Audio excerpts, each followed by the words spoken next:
como tal, son instituciones que un, tienen un reconocimiento a nivel internacional por los mismos países que la conforman y por eso es que está incluido dentro de esta definición. Y también adicionalmente tenemos, como lo dice en el inciso C, de los estados y aquellas entidades, dice que sin ser estados poseen personalidad jurídica internacional.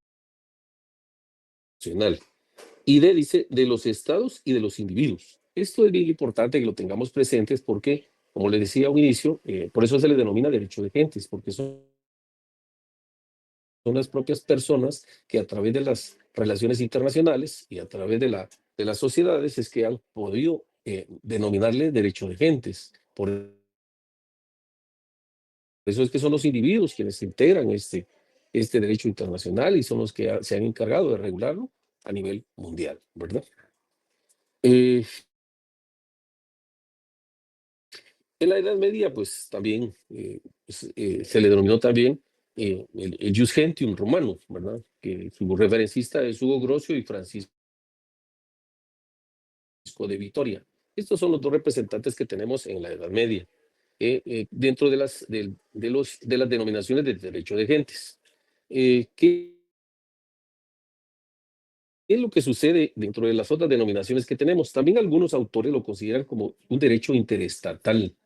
¿Por qué hablamos de un derecho interestatal? Precisamente porque abarca todo lo concerniente a las personas que integran un Estado. Y a través de él, pues, de este derecho interestatal, se nombra un representante que a través de los canales respectivos, que aquí es la vía diplomática, entonces, por eso ustedes han escuchado o han sabido que algunos pues, representan al Estado de Guatemala a través de la vía diplomática. Por eso es que hay varias sedes a nivel de todo el conglomerado del mundo, hay varias sedes de Guatemala en diferentes países en los cuales existe un diplomático que es el que representa al Estado como tal en ese tipo de relaciones, ¿verdad? Es bien importante que lo tomen en cuenta para efectos de. Otra de las denominaciones que se conoce es que es un derecho supraestatal, ¿verdad? ¿Por qué hablamos de un derecho supraestatal? Precisamente porque está fuera del Estado como tal, en el sentido que es el que lo representa. Por eso es que se denomina supraestatal, porque está arriba del Estado como tal, pero para efectos de la representación a nivel internacional con los demás países que integran el derecho internacional público, ¿verdad? También otra denominación, perdón, se me iba por alto. Dentro del el derecho supraestatal tenemos la relación con el derecho de la Unión Europea. Si se dan cuenta, pues, existe ciertos mecanismos de comunicación a través de los mecanismos de relaciones internacionales y por eso es que de una u otra manera Guatemala siempre está a la expectativa de las relaciones y de las resoluciones que emite la Comunidad Europea porque de eso de una u otra manera nos afecta a nosotros. ¿Por qué? Porque somos un país que estamos en vías de desarrollo y como consecuencia, pues de, si ustedes se han dado cuenta, últimamente han estado sancionando a muchos de los funcionarios de gobierno que algunos todavía están en sus cargos y han creado ciertos mecanismos para poder detenerlos debido a que algunos son denunciados ¿verdad? Entonces, por eso es el derecho que se da a través de la Unión Europea, porque ellos a través de sus, de su ente, que es el que lo rige, pues emiten ciertas acciones, al igual que la ONU y la OEA, ¿verdad? La otra denominación que es que conocemos del derecho internacional público, que se dice que es un derecho transnacional. ¿Por qué decimos que es transnacional? ¿Por qué? Porque a través de eso es que se regulan las relaciones internacionales en el tráfico del tema del comercio. Por mente, Guatemala es un país que, así como exporta, no como en las cantidades que se quisiera, pero también importa. Y entonces eso de una u otra manera afecta las relaciones con los países si no se tiene unas buenas vías de comunicación y de relaciones a través de los convenios que se firman y los tratados, específicamente, si se recordarán ustedes, con el Tratado de Libre Comercio, eh, de los que ha firmado y ha ratificado Guatemala, con diferentes países, con los Estados Unidos, con México, con Canadá y en otros países de la Unión Europea. Entonces, pero es ¿por qué? Porque a través de este famoso derecho transnacional es el que le sirve para poder lograr sus relaciones internacionales dentro del aspecto económico, ¿verdad? Porque eso es lo que le permite al país como tal, pues vender sus productos hacia los países extranjeros, ¿verdad? Y a la vez también recibir producto que es diario para nuestro país y de toda la población. Otra de las denominaciones que,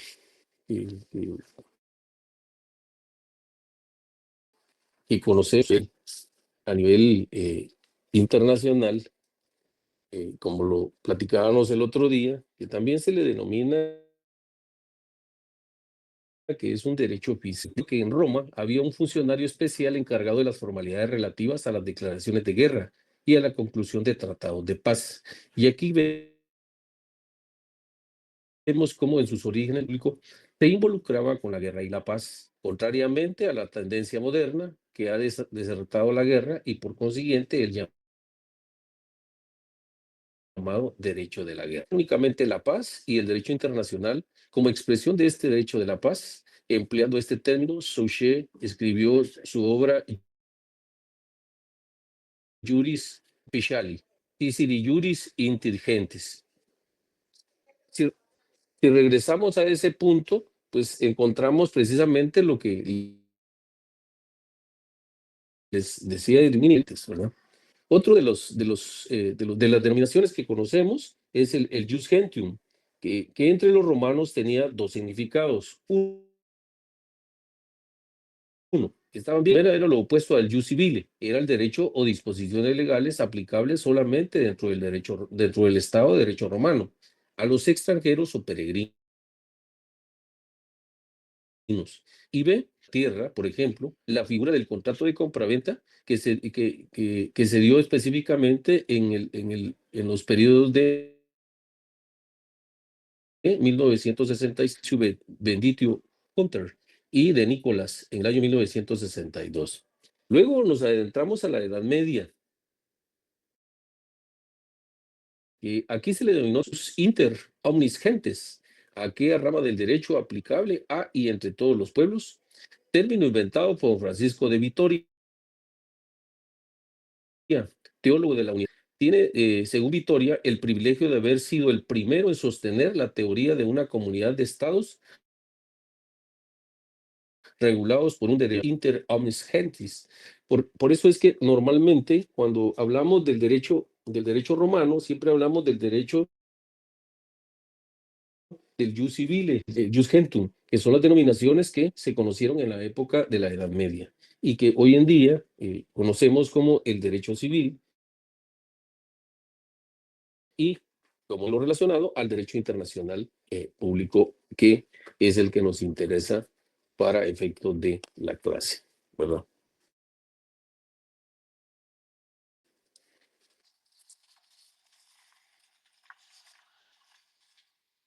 El otro tema que tenemos que ver el día pendiente a la evolución del derecho internacional y los derechos humanos. Si se dan cuenta ustedes, el derecho internacional tiene con los derechos humanos. Yo les mencionaba el otro día en clase y se los decía, pues porque precisamente nuestra constitución política, artículo 40, permítame un momentito, solo voy a...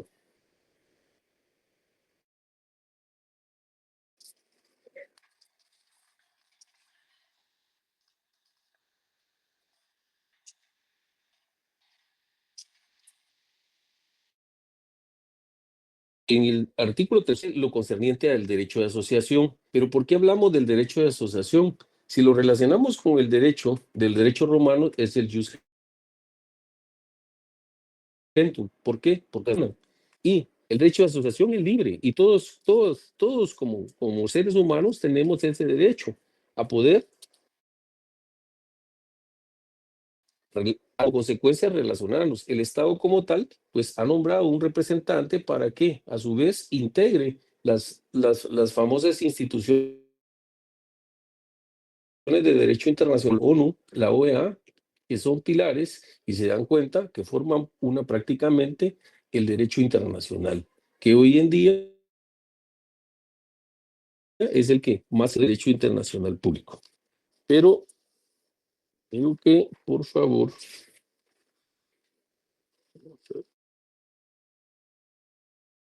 permítame un momentito. Hay algo que no quiero que se me vaya por alto para que lo tengamos. En el artículo 44 de la misma Constitución Política de la República, se recuerda que de un inicio les dejé como tarea ciertos artículos para que lo leyeran, pues precisamente por eso es que la importancia del por qué les pedí que en su momento que procedieran a leerlo. Dice, los derechos y garantías que otorga la Constitución no excluyen otros que, aunque no figuren expresamente en ellos, son inherentes a la persona humana. ¿De qué derecho estamos hablando? A ver, Julia Yeseni, ¿qué nos puede decir? No está conectada. A ver, Alejandra. Alejandra, no sé qué ha pedido rol, no sé qué nos puede mencionar. Licenciado. Sí, correcto. A usted me Sí. refiero. Perdón, solo Alejandra Rol dice, pero no sé Alejandra, cuál es su apellido, Alejandra Roldán, disculpe. licenciado, mucho gusto. Ah, perdón. Gracias. Pues fíjese que en el artículo 44 es a la persona humana. Pienso que se refiere en particular a todos los derechos que tenemos como ciudadanos, ¿verdad? Ahí habla acerca de las garantías que otorga la Constitución. Pues se ha aprendido todos nuestros derechos a la vida, a la salud, a todo lo que concierne como ciudadanos guatemaltecos. Correcto. ¿Verdad? Se dan cuenta, dentro de ese mismo artículo tenemos el inmerso precisamente los derechos humanos, porque todos esos son inherentes a toda persona. Si leemos detenidamente ese artículo 44, dice, los derechos y garantías que otorga la Constitución no excluyen otros. Dice que, aunque no figuren expresamente en ello, son inherentes a la persona humana. Y aquí luego viene en el segundo párrafo, dice, el interés social prevalece sobre el interés particular. Y en el tercer párrafo y último dice, serán nulas ipso iure las leyes y las disposiciones gubernativas o de cualquier otro orden que disminuyan, restringan o tergiversen los derechos que la Constitución garantiza. Y aquí, pues dentro de la explicación que da la Corte de Constitucionalidad, se refiere específicamente al reconocimiento de la dignidad humana, que está implícitamente garantizado, entre otros, en los primeros 5 artículos de la Constitución de la República, que emanan por el contenido esencial de este derecho, aquellos relacionados a la intimidad, al honor y a la privacidad, dice, los cuales en su conjunto también garantizan la existencia y gozo de otro derecho, el referido o la autodeterminación informativa. En ese orden de ideas, el derecho a la autodeterminación informativa es positivo a favor de la población en general, al ser reconocido en los artículos 4 y 44 de esta Constitución Política. Ese es un fallo, si ustedes quieren, lo anotan, es el fallo que emitió la Corte de Constitucionalidad en el expediente 3552-2014. En las sentencia de fecha 10 de febrero del 2015. Me interesa sobremanera que traten de captar ese fallo y que lo puedan leer para ampliar más sus conocimientos, y se van a dar cuenta que a través de ese fallo que emitió la Corte de Constitucionalidad, pues específicamente es donde se reconocen esos derechos que, aunque no estén plasmados, dice en la Constitución, pues forman parte de esos derechos que son inherentes a toda persona humana, ¿verdad? Adicionalmente, tenemos los orígenes de lo concerniente del derecho internacional. Tenemos los conceptos iniciales en el derecho de gentes, aportes de pensadores como Francisco de Vitoria y Hugo Grocio, la influencia del derecho romano y las primeras normativas entre las naciones, ¿verdad? Y luego en la Edad Moderna, que es la consolidación de los tratados internacionales. Por ejemplo, está la Paz de Westfalia de 1648 y el principio de la soberanía estatal.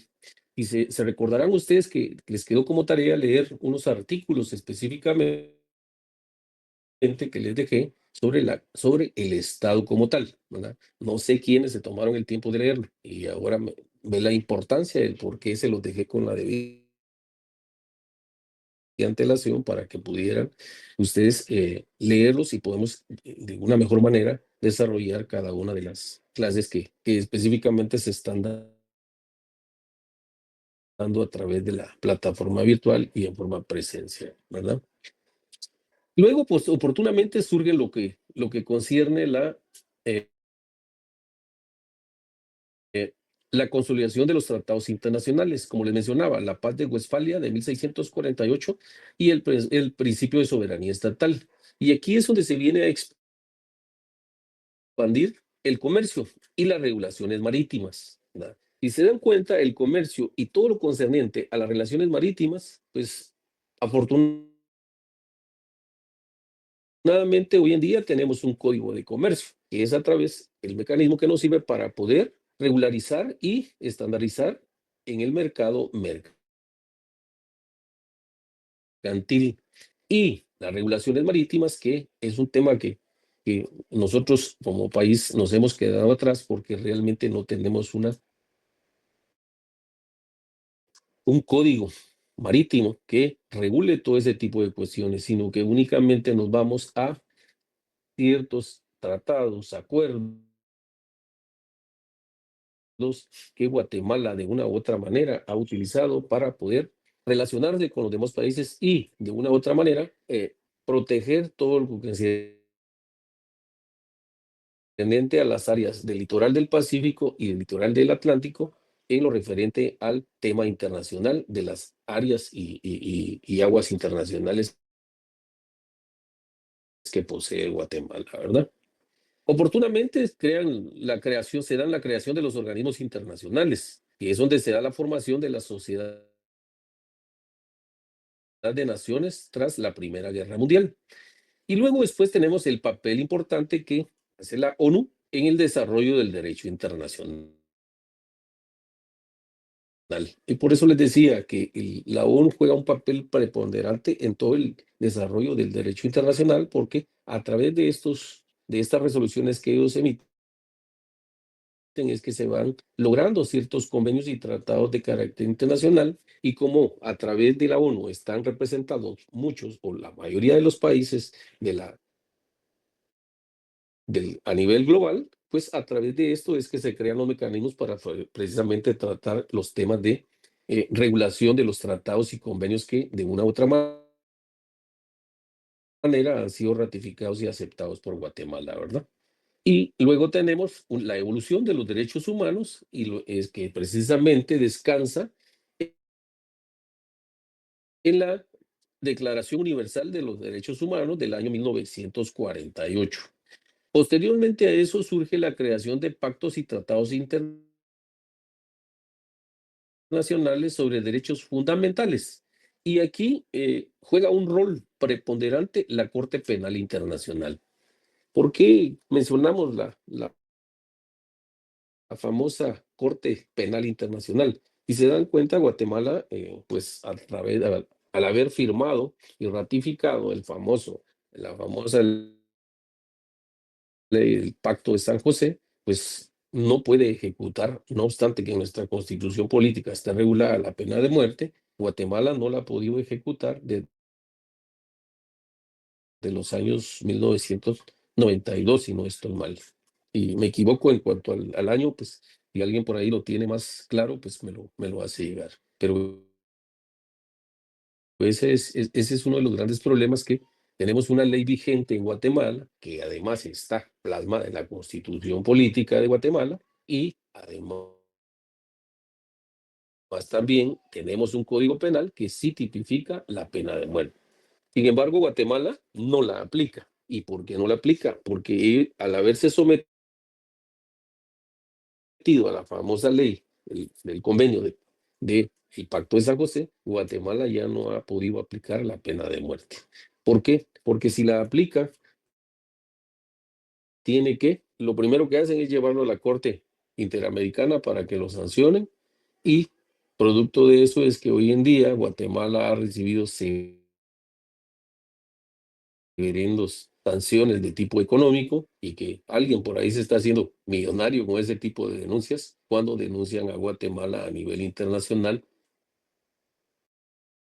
alegando precisamente la violación a esos derechos humanos a través del Pacto de San José. Si ustedes se dan cuenta, nosotros mismos hemos provocado esa crisis que se ha dado. ¿Por qué? Porque esta corte, no, la mayoría de personas que la integran son personas de otros países que no conocen el procedimiento aquí en Guatemala, y como consecuencia es más fácil condenar que absolver, porque para poder absolver hay que demostrarlo y acreditarlo, y para poder condenar es más fácil. ¿Por qué? Porque como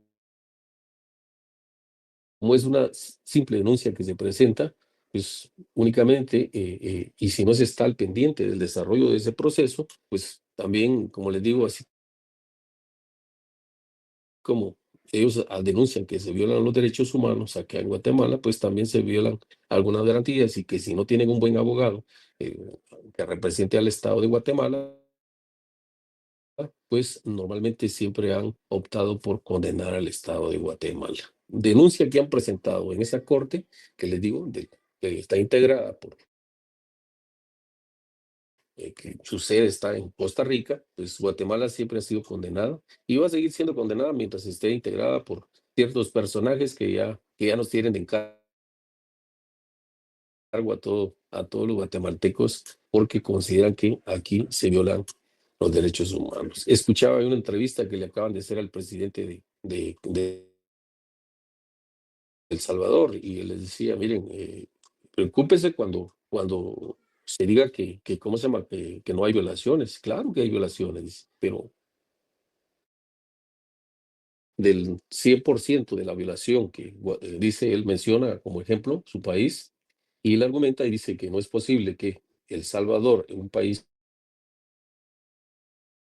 que es una ínfima de la población mundial, pues ocupaba el primer lugar en índices de violaciones de derechos humanos por la muerte. Sin embargo, él, a través de su gobierno, ha logrado, dice, mermar, y el 99% es de las personas que ahora viven en paz en El Salvador, y ese 1% que eran los que tenían acorralados, ese es algo así, es el término que él utiliza, pues son los que están ahora detenidos, y son las famosas maras, ¿verdad? Entonces, es decir que, como él lo menciona, pues violaciones van a haber de derechos humanos. El problema es que, ¿qué es lo que debe prevalecer? ¿El interés social o el interés individual? ¿Verdad? Esa es la gran pregunta que nos debemos de hacer. ¿Qué es lo que debe prevalecer? ¿Verdad? ¿El interés social o el interés individual? ¿Verdad?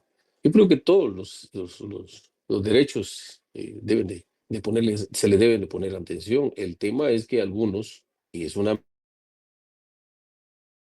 minoría son los que se encargan de hacer y de provocar esos tipos de violaciones, y la gran mayoría, que somos todos, son los que sufrimos las consecuencias de este tipo de criminalidad que representa esta minoría, ¿verdad? Y son los que hoy en día nos tienen de, como digo, de rodillas casi a la población de Guatemala, porque el Estado como tal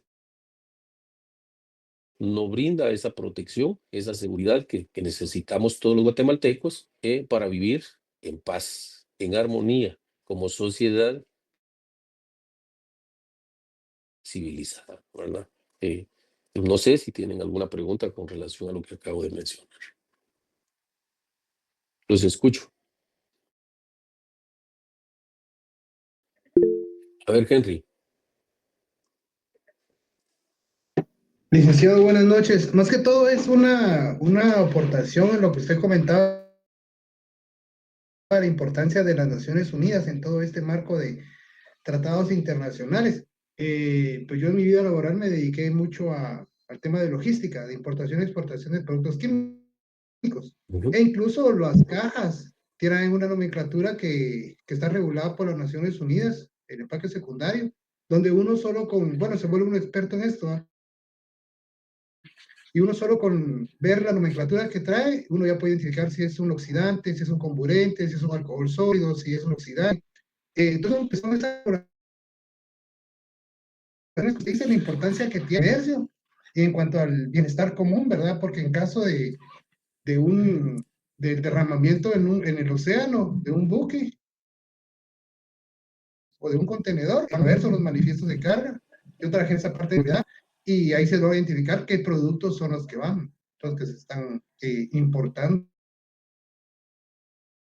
o exportando o almacenando. Sí, gracias, Henry, ahí por su aporte. Mire, todo este tipo de cuestiones son precisamente los que les mencionaba, que la ONU la que de una u otra manera ha manejado toda la escena mundial en las relaciones del derecho internacional. ¿Por qué? Porque tal como lo dice Henry, pues a la hora de un, de un derramamiento dentro del océano, o, ya sea el Pacífico o el Atlántico, de algún buque que lleve comercio, que lleve productos químicos, por ejemplo, y haya un derramamiento de esto, pues todos esos productos van etiquetados, pues automáticamente se sabe cuál es el país de origen, el que está exportando ese producto, y que de una u otra manera no tomaron las medidas previsorias para evitar que ese producto fuera a derramarse dentro del territorio marítimo a nivel nacional, ¿verdad? Que en todo caso viene a afectar todo lo concerniente al área marítima de Guatemala. Y eso no solo, los efectos garrafales y mortales que tiene es que se pierde toda la flora y fauna que se tiene, en el tema del, por ejemplo, todo el pescado, camarón, etcétera, los animales marítimos que existen dentro del espacio territorial, perdón, marítimo, que pertenece a territorio guatemalteco, ¿verdad? Entonces, todas esas cuestiones son las que de una u otra manera se han venido regulando, pero Guatemala como país se ha quedado atrás. ¿Por qué? Porque no ha tomado las medidas. Miren, hace cuántos años se viene hablando del tema del medio ambiente. Años crearon ese Ministerio del Medio Ambiente, y ese Ministerio del Medio Ambiente hoy en día, miren, fue el martes que entró en vigencia ese reglamento. Y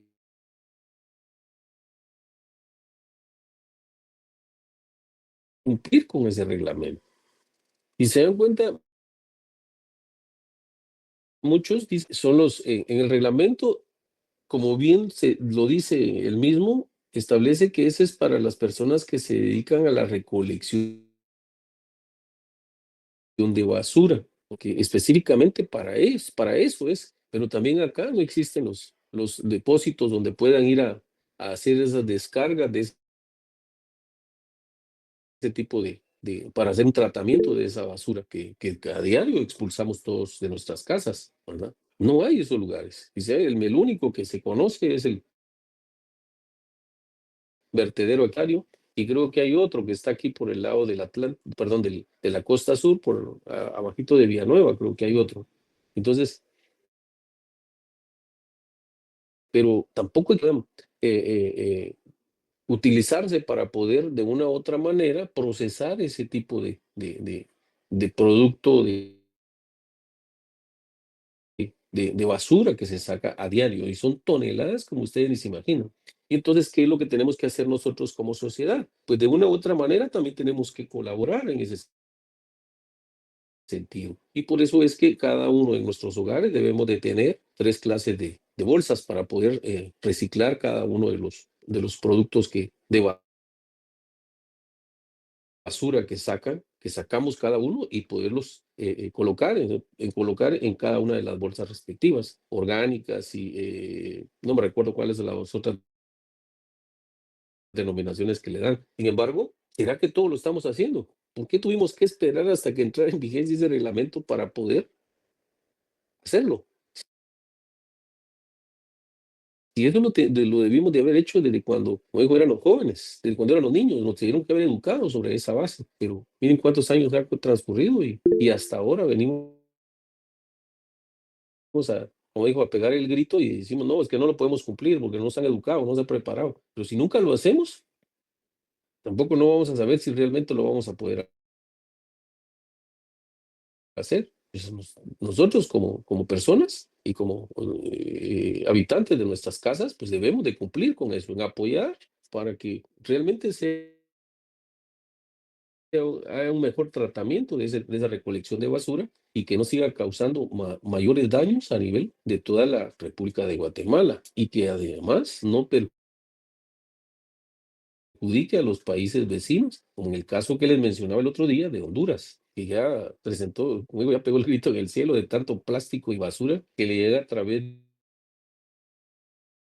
del río Motagua. Entonces, ¿por qué esperamos tanto para hacer eso? Los alcaldes solo se vienen quejando de que ellos no tienen la capacidad, pero entonces, ¿por qué no han hecho una buena planificación ellos para poder hacer ese trabajo, el tratamiento de la basura, de la basura que se recolecta a diario? Porque créanme, lo que es una cantidad que uno ni se imagina de basura que se extrae de cada una de las casas. Y entonces ya la población de nosotros oscila más o menos entre 19 y 20 millones, ya métanle pluma que cada casa saque un promedio de 15 libras diarios, ya es una cantidad de basura exorbitante. ¿Cómo va a ser el tratamiento que va?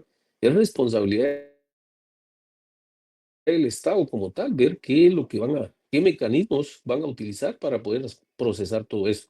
¿Por qué traje a colación esto que les menciono? Y estamos hablando del medio ambiente con relación a la extracción de basura, porque precisamente fue a través de estos organismos de Estado que nos han obligado a que hagamos lo que por ley nos corresponde como sociedad, debido a que nosotros hemos provocado toda esta contaminación ambiente. ¿Qué es lo que se hace primero? Deforestar, ¿verdad? Porque los árboles son la naturaleza y vida de cualquier país, y sin embargo acá nosotros, la verdad les digo, es lamentable ver la cantidad de árboles que se podan diariamente y el Estado como tal no hace nada. Y nosotros como sociedad tampoco hacemos nada y tampoco nos damos a la tarea de sembrar un árbol, ¿verdad? Entonces, todas ese tipo de inquietudes son las que han venido a provocar que haya una regulación. ¿Por qué? Porque esa es la única forma que tiene el Estado, bueno, de controlarnos, ¿verdad? Pero los que queremos estar dentro de un Estado de Derecho y los que no, seguimos. Dice, ya no alcancé a leer ahí su aporte con relación al tema de los plásticos. No sé quién fue el que estaba haciendo su valioso aporte ahí en la clase. Si lo pudiera replicar, por favor, para que todos lo podamos saber, ¿no? No sé quién fue el de los alumnos que estaba haciendo valioso aporte ahí dentro de la reciclación del plástico, ¿no? Pero bueno, ahí nos quedamos con el tema ese, que la evolución que hemos tenido, y luego ya llegamos a la evolución de los derechos humanos a través de la Declaración Universal de los Derechos Humanos de 1988, dice, que es donde se crean los pactos y tratados internacionales sobre derechos fundamentales y el rol que les mencionaba de la Corte Penal Internacional. Ya en el XXI, los derechos humanos toman más auge, ¿verdad? Y son los desafíos actuales en la protección de los derechos humanos mismos. Existe un papel del derecho internacional, el papel que juega dentro del derecho internacional los derechos humanos, ¿verdad? También tenemos los avances tecnológicos y su impacto en los derechos digitales. ¿Por qué hablamos de estos avances tecnológicos y su impacto en los derechos? Y gracias a lo que estamos haciendo el día de hoy, pues producto de la crisis que sufrimos en su momento por la pandemia, pues, y el problema que tenemos de superpoblación que tenemos en cada una de las aulas y a nivel de toda la Universidad de San Carlos de Guatemala, pues encontraron un mecanismo más fácil para poder impartir las clases y desconcentrar el campus universitario. Si ustedes se dan cuenta, pues el volumen de población que llega a diario a la universidad ha mermado. ¿Por qué? Porque ahora existen las plataformas virtuales para poder impartir clases. Entonces, ¿pero qué tiene que ver con los derechos humanos? Como les repito, como personas individuales tenemos el derecho a una educación. La Universidad de San Carlos, que es la que nos da esa educación a todos, el caso particular, pues me la dio a mí durante toda la preparación que tuve hasta que obtuve el título de abogado y notario. Y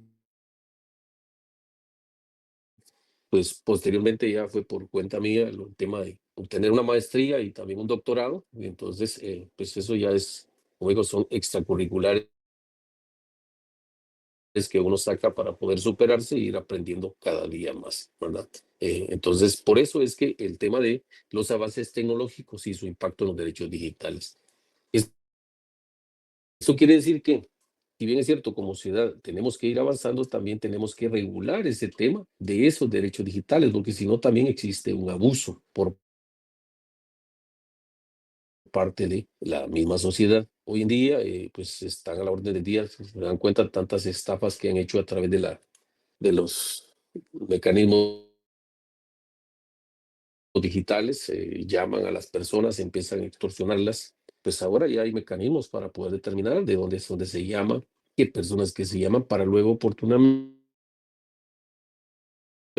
si existe denuncia de la persona que está siendo afectada, pues la Fiscalía a través del Ministerio Público es la encargada de velar por esta investigación,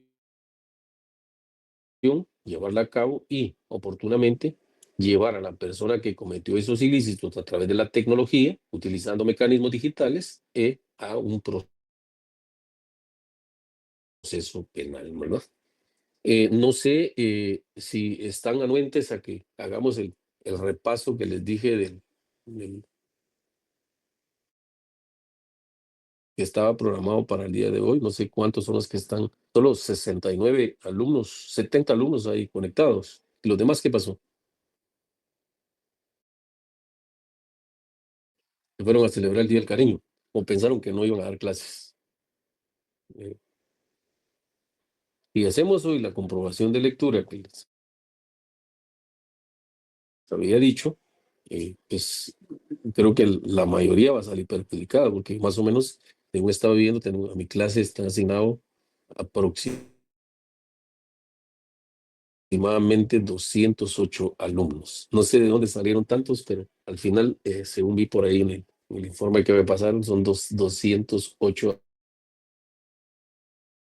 alumnos los que están asignados a mi sección. No sé por qué, se asignaron todos a la sección, pero pues, eh,